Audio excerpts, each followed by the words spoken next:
Hi, I'm Flight Officer Paramedic Matt Calcutt of the California Highway Patrol.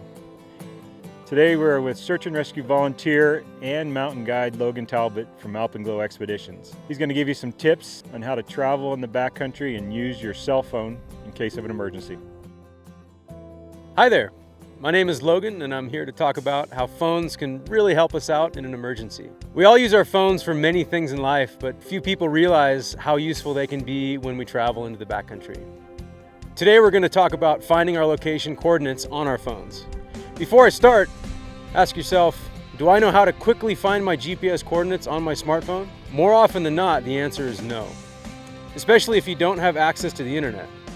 Many times we may just have enough cell service to get a text out or two, but not enough to provide data for our multitude of apps.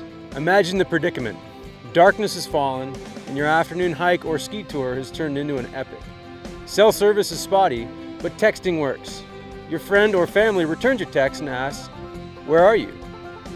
Being able to quickly text them your GPS coordinates could be the difference between a small epic and a full-blown search and rescue mission.